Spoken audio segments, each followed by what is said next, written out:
Oi, você. Eu sou a Fabi e hoje eu vim aqui compartilhar com vocês uma dica de leitura muito gostosinha, muito fofinha. E se você também é gateiro, com certeza você vai chorar assim como eu chorei. Então, muita calma nessa hora.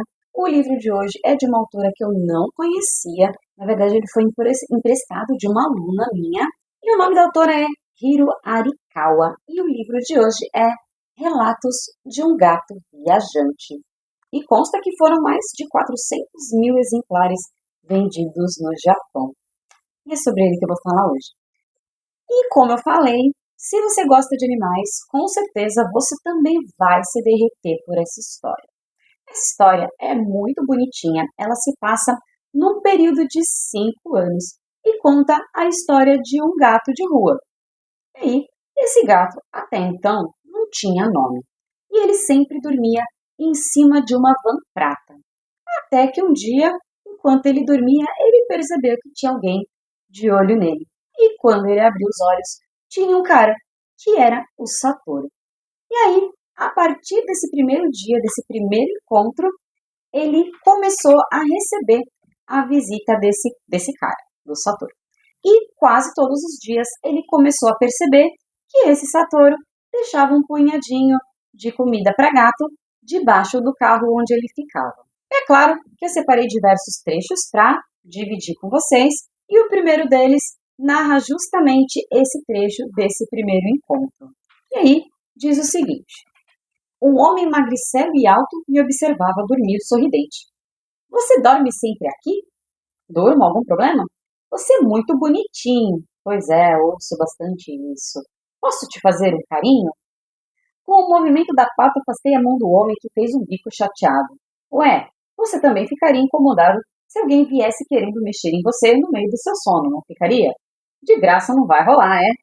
Olha, até que você é esperto. Isso mesmo. Vai ter que me recompensar por você ter interrompido meu descanso.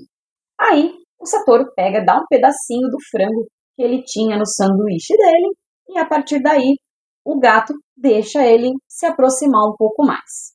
Permiti que o desconhecido me afagasse um bom tempo em troca da doação recebida, mas já estava chegando a hora de parar. Justo quando eu ia levantar a pata para afastar a mão dele, ele tirou a mão um segundo antes e foi embora, subindo os degraus da entrada do prédio. Puxa vida, tá aí um sujeito que sabe a hora certa de parar.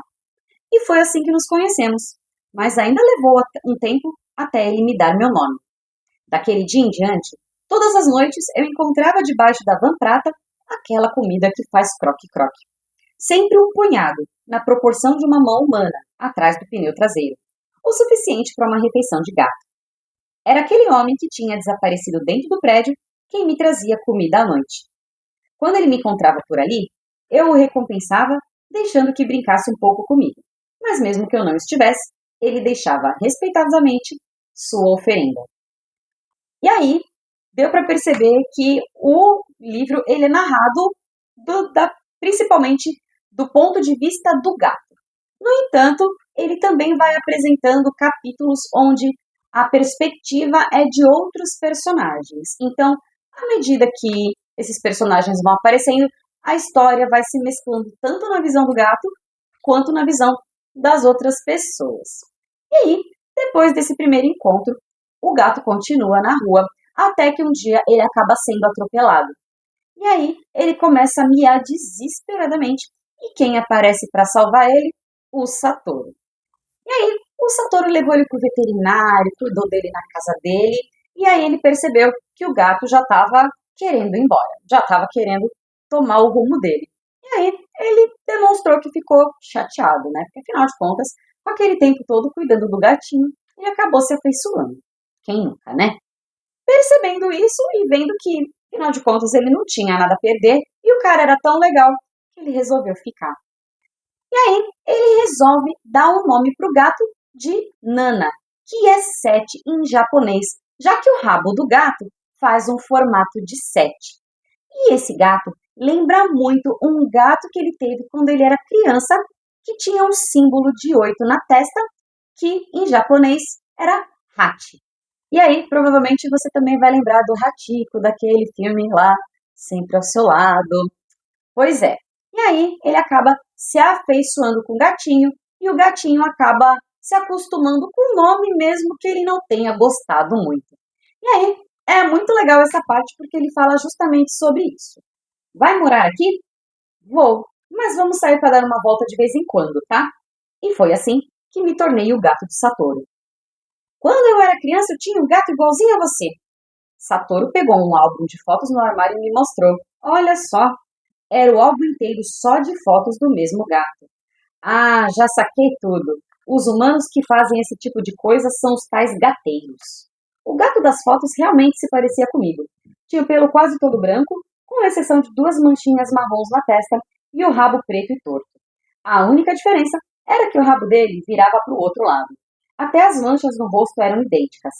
Ele se chamava Hachi, 8, por causa dessas manchas inclinadas na testa que parecem o ideograma do número. Nossa, mas que falta de criatividade! 8, Hachi, como no ideograma. Comecei a ficar preocupado com o nome que ele pretendia me dar. E se ele me chamar de 9, eu seria Kill? Que tal Nana, de 7? Opa, uma subtração? Por essa eu não esperava. É que seu rabo faz uma curva para o lado oposto do rabo do Hachi. E olhando de cima, parece o número 7.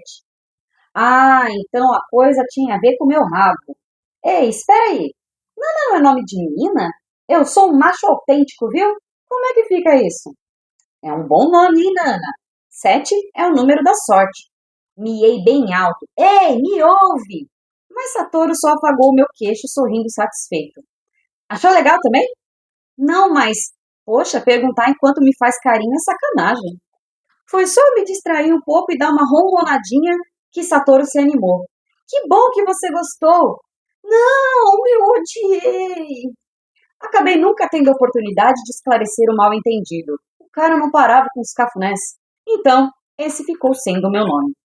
Então, deu pra ver que é muito legal e eu vou ser sincera, em diversos momentos desse livro, eu realmente me visualizei no lugar do gato, porque é muito bem narrado e até os pensamentos deles fazem muito sentido. Depois que eu li esse livro, eu comecei até a prestar um pouco mais atenção nos meus gatos para ver se geralmente fazia um pouco de sentido com o que eu acabei lendo no livro. E aí, ele acabou se tornando de fato o gato do Satoru. Só que, algum tempo depois, assim, sem nenhuma explicação, Satoru resolveu colocar uma caixa de transporte para o Nana e resolveu levá-lo para viajar. E aí ele justificou, dizendo que precisava encontrar um novo lar para o Nana, já que ele não poderia ficar com ele. E esse é um mistério que se mantém do começo até o finalzinho do livro. Em nenhum momento, para nenhuma pessoa, ele menciona os motivos de não poder ficar com o gato.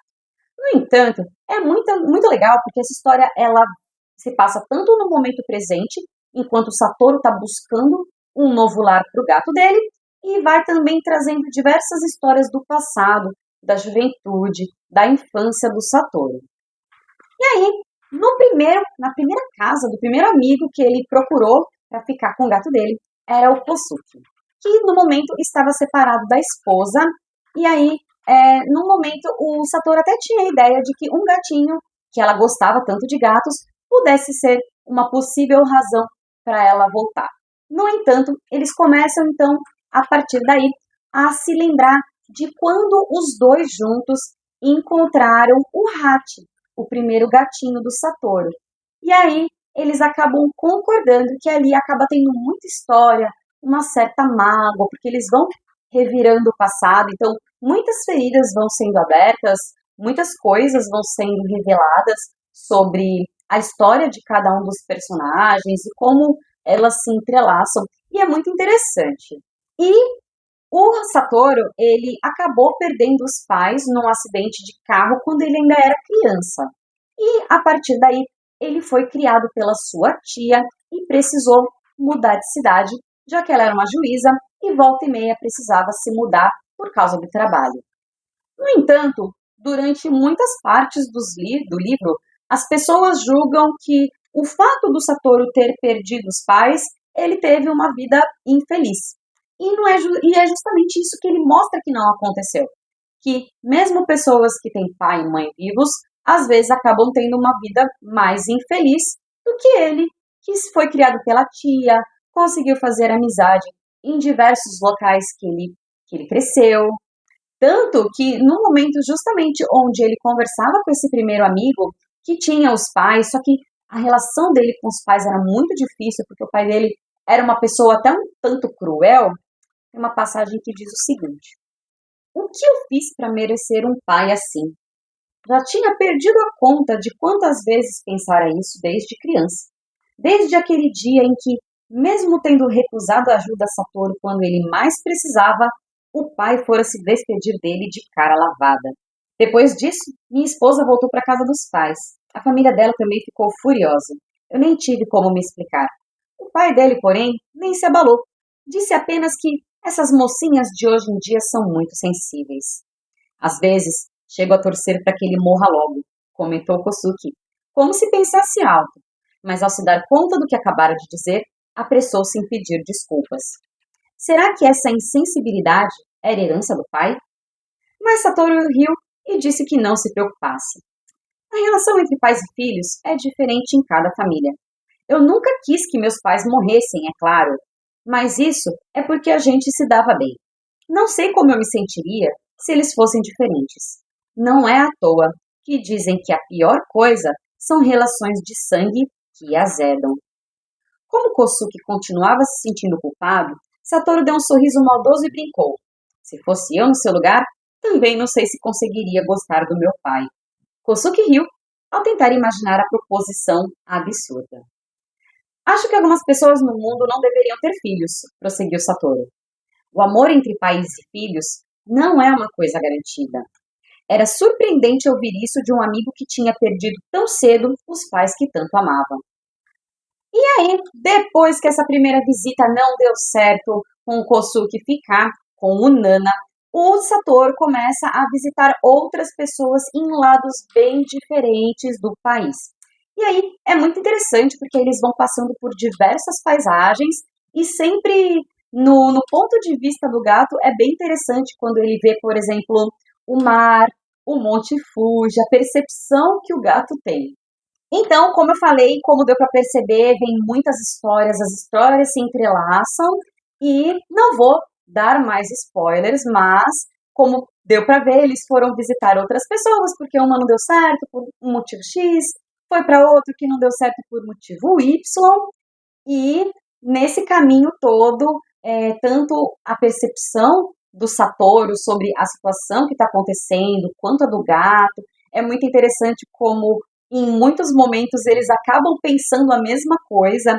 Então, como eu falei, se você tem um bichinho de estimação, seja um gato, seja um cachorro, provavelmente também já passou por esses momentos que parece que vocês pensaram a mesma coisa, que rolou uma sintonia. Então, é um livro muito bonito e no final do livro, assim, eu tava lendo o finalzinho dele no metrô e aí eu comecei a fungar, assim, porque começou a ficar emocionante e aí, nossa, eu segurando o choro dentro da estação, dentro do metrô, e todo mundo começando a olhar para mim, eu levantei com o livro assim na mão para mostrar que eu estava fungando por causa do livro, tipo, não estava chorando por outra coisa.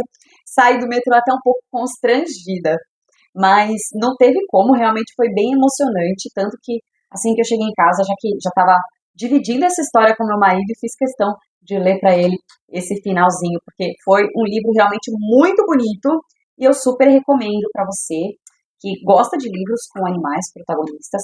Esse com certeza entrou aí para a lista de favoritos. Realmente é uma história muito legal, dá pra gente aprender bastante coisa, dá pra gente refletir bastante coisa e deu até vontade de adotar mais gatinhos depois disso. Então, conta aí pra mim, você já conhecia esse livro, você já leu? Você gostou? Não gostou? Se não gostou, por que não gostou? Se por acaso você tem mais livros com cães, gatos, animais protagonistas para me indicar, escreve aqui embaixo nos comentários que eu vou adorar ler. Então, é isso. Eu espero que vocês tenham gostado. Se você gostou, não esquece de deixar o seu joinha, se inscrever aqui no canal para receber as notificações dos próximos vídeos. E vocês também podem ver os diversos vídeos dessa playlist aqui em cima, tá bom? Então, por hoje é só. Um beijo.